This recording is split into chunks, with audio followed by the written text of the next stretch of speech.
Auzubillahi minasyaitonirrajim. Bismillahirrahmanirrahim. Assalamualaikum warahmatullahi wabarakatuh. Qala rabbi shrah li sadri wa yassir li amri wahlul 'uqdatam min lisani yafqahu qawli. Alhamdulillah. Allahumma shalli ala sayyidina Muhammad wa ala ali Muhammad. Materi kita malam ini magnet rezeki. Nah, jadi buat kawan-kawan yang lagi pegang Al-Quran, silakan dibuka surah Al-Baqarah ayat 215. Di surah ini saya mau menjelaskan tentang sudut pandang rezeki yang bisa kita ambil dari surah ini. Oke, baik, sudah buka semua surah Al-Baqarah 215. Auzubillahi minasyaitonirrajim. Bismillahirrahmanirrahim. Mereka bertanya kepadamu Muhammad tentang apa yang harus mereka infakkan. Katakanlah, harta apa saja yang kamu infakkan hendaklah diperuntukkan. Nah ya, hendaklah diperuntukkan. Satu, bagi kedua orang tua. Jadi kalau kita infak, kalau kita sedekah, urutan nomor pertama adalah orang tua. Nah, baik, urutan pertama apa? Orang tua. Terus kedua, kerabat. Nah, kerabat ini bisa saudara kandung, bisa saudara seiman yang selalu mengingatkan kita dalam Al-Quran. Jadi pengertian kerabat ini, kita yang di dalam grup ini, selama itu kita saling mengingatkan tentang kebaikan, selama mengingatkan kita tentang Al-Quran, selalu mengingatkan kita tentang ibadah, tentang Allah, tentang mengingat Allah, itulah kerabat. Itu yang kedua. Jadi tadi yang pertama orang tua, terus yang kedua kerabat, dan yang ketiga anak yatim, dan yang keempat orang miskin, dan yang kelima orang-orang yang dalam perjalanan atau fisabilillah. Dan kebaikan apa saja yang kamu kerjakan, maka sesungguhnya Allah Maha mengetahui. Jadi kita mau sedekah ke orang tua kita diam-diam, yang sedang fisabilillah nih bisa jadi orang yang sedang dalam perjalanan safar, bisa orang yang lagi merantau belajar. Nah, itu fisabilillah selama niatnya benar-benar lillahi ta'ala, belajar untuk Allah. Nah, kita balik lagi tadi. Bang Oji, kenapa tidak anak yatim dulu yang harus utama? Di sini Al-Quran sudah jelaskan. Yang pertama adalah orang tua. Nah, jadi misalnya bilang, Bang, orang tua saya ini alhamdulillah rezekinya tercukupkan. Nah, jadi adalah saya mau sedekah ke anak yatim dulu. Nah, karena anak yatim membutuhkan. Memang betul, anak yatim lebih membutuhkan, tapi Allah ini kan yang mengajarkan kita Al-Quran, yang mengajarkan kita Nabi Muhammad menginfakkan hartanya ke orang tuanya dulu, yang dijelaskan di dalam ayat ini. Orang tua, kerabat, anak yatim, orang miskin, dan orang-orang yang sedang dalam perjalanan safar fisabilillah maupun dalam sedang belajar. Nah, kenapa mesti orang tua? Nah, kenapa mesti orang tua? Saat kalau kita bawa sesuatu, kita menginfakkan barang, kita mensedekahkan barang, kita menghadiahkan barang ke orang tua kita, sebenarnya bukan nilai, tapi kita sedang dalam rangka menyenangkan hati mereka. Nah, jadi sah-sah saja, sebenarnya bukan perihal nilai. Misalnya kawan-kawan punya rezeki 1 juta. Nah, dari rezeki 1 juta ini, untuk orang tua 200.000, untuk anak yatimnya 800.000, tak jadi masalah. Tapi tetap orang tua dulu yang diutamakan. Karena kalau perihal kita sedekah sama orang tua, bukan perihal nilainya. Kalau nilainya besar, silakan. Nah, tapi sedekah kita sama orang tua, pertama yang harus kita pahami bukan perihal nilai, tapi kita sedang dalam rangka mengetuk pintu rezekinya Allah dengan cara membahagiakan hati orang tua kita. Nah, kita sama-sama paham, kita sama-sama tahu, kita sama-sama ingat ridhonya Allah tergantung ridhonya orang tua. Nah, makanya buat kawan-kawan yang sedang mencari rezeki, yang sedang belajar, yang sedang mencari jodoh, senangkan hati orang tua. Kalau hati orang tua senang, hati orang tua sudah ridho, insya Allah Allah ridho, Allah bukakan semua pintu rezeki yang Allah kasihkan buat kita semua. Nah, makanya di surah ini saya ngajak kawan-kawan untuk melihat dari sudut pandang yang berbeda. Sudut pandang tentang rezeki. Nah, tentang kenapa sih urutan yang pertama dalam urutan kita sedekah tadi harus orang tua dulu. Nah, tadi yang saya jelaskan, di saat kita sedekah, di saat kita memberikan hadiah sama orang tua, bukan perihal nilainya, tapi kita dalam rangka mengetuk pintu rezekinya Allah. Nah, dengan cara membahagiakan hati kedua orang tua kita. Nah, makanya itu yang pertama, urutan yang pertama. Nah, kita sama-sama tahu nih, orang tua kita tuh kadang-kadang kita kasih duit ya tuh bilangnya ada. Udah makan Pak, udah makan Bu, udah. Nah, tapi saat kita dan kita tahu orang tua kita tuh bisa beli martabak sendiri dengan duit mereka bisa beli buah-buahan kesukaan mereka pakai duitnya mereka, tapi akan beda kalau itu abang kakak yang bawa, abang kakak yang belikan. Nggak mesti banyak, misalnya belikan mangga 1 kilo, bawa Bu, nih Bu. Nah, apalagi yang sangat terasa ya antara anak sama orang tua yang sudah pisah rumah. Kita yang lagi ngekos katakan, yang sudah punya rumah sendiri, nah tiba-tiba datang ke rumah ibu, tiba-tiba datang ke rumah bapak, bawa makanan atau buah-buahan kesukaan mereka. Nah, mesti banyak sedikit pun tidak masalah, yang penting itu barang yang kita bawa untuk mereka. Itu insya Allah kawan-kawan, bang kakak. Nah, itulah dalam rangka kita mengetuk pintu rezeki Allah dengan cara membahagiakan mereka. Nah, itu sudut pandang tentang rezeki dari ayat 214. Nah, caranya kayak tadi, kita mengetuk pintu rezekinya Allah dengan membahagiakan kedua orang tua kita.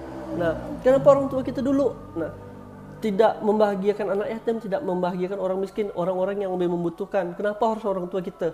Nah, ini bukan saya yang berbicara, bukan saya yang mengada-ngada, tapi memang ayatnya seperti itu.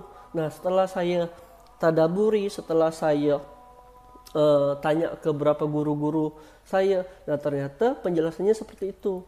Nah, kita sedang mengetuk pintu rezekinya Allah. Kan kita sama-sama paham tadi, udah saya bilang. Kita sama-sama paham ridhonya Allah tergantung ridhonya orang tua. Nah, ini salah satu cara kita untuk membahagiakan mereka. Terus berbicara tentang rezeki juga, insya Allah ya, yang untuk ayat 214 penjelasannya seperti itu. Ada satu ayat lagi tentang rezeki, ini sangat aplikatif sekali, sangat kita rasakan di kehidupan kita sehari-hari. Itu surah Al-Kautsar, surah ke-108. Nah, mari buka surah Al-Kautsar kawan-kawan. Nah, surah Al-Kautsar. Auzubillahi minasyaitonirrajim. Bismillahirrahmanirrahim. Sungguh kami telah memberimu Muhammad nikmat yang banyak. Nah, surah Al-Kautsar. Auzubillahi minasyaitonirrajim. Bismillahirrahmanirrahim. Sungguh kami telah memberimu Muhammad nikmat yang banyak. Maka laksanakanlah salat karena Tuhanmu dan berkurbanlah sebagai ibadah dan mendekatkan diri kepada Allah. Nah, ayat yang ketiganya nih yang membahas tentang rezeki. Sungguh orang-orang yang membencimu dialah orang yang terputus dari rahmat Allah. Nah, sungguh orang-orang yang membencimu dialah orang yang terputus dari rahmat Allah. Jadi kalau kita membenci seseorang atau orang yang membenci, intinya dia yang membenci. Nah, dialah orang yang terputus dari rahmat Allah. Kalau bicara rahmat Allah, perihal tadi kita menyenangkan hati orang tua kita, apa segala macam, bakalan terputus. Karena kenapa? Kita memutuskan tali silaturahmi kita sama orang. Nah, tadi ya, sesungguhnya orang-orang yang membencimu adalah orang-orang yang terputus. Jadi misalnya ada orang yang benci sama kita, ya udah, kita karena kita paham tentang ayat Al-Kautsar, surah Al-Kautsar ayat 3 ini, kita jangan sampai ikut-ikutan untuk benci. Karena kenapa? Saat kita membenci seseorang, saat kita punya rasa benci, di saat itulah Allah memutuskan rahmatnya buat kita. Rahmat Allah terputus, otomatis rezeki Allah terputus juga buat kita. Otomatis jodohnya kita seret. Nah, makanya saya punya rumus dikasih sama guru saya.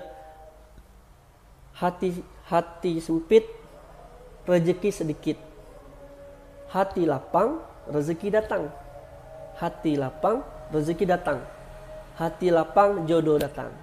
Nah, jadi di surah Al-Kautsar ayat 3 ini menjelaskan kita untuk memperbaiki hubungan kita sesama manusia, dengan kawan kita, dengan kawan kita kuliah, dengan kawan kita kerja, dengan orang tua kita, dengan saudara kita. Nah, jangan pernah punya rasa benci di dalam hati.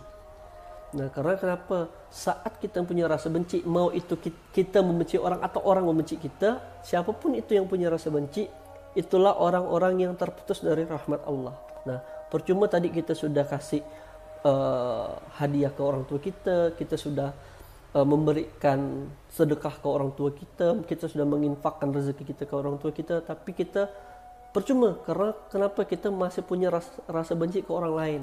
Nah, disitulah kita terputus dari rahmat Allah. Kalau sudah terputus tadi saya bilang, kita rahmat Allah putus, rezeki Allah juga akan terputus.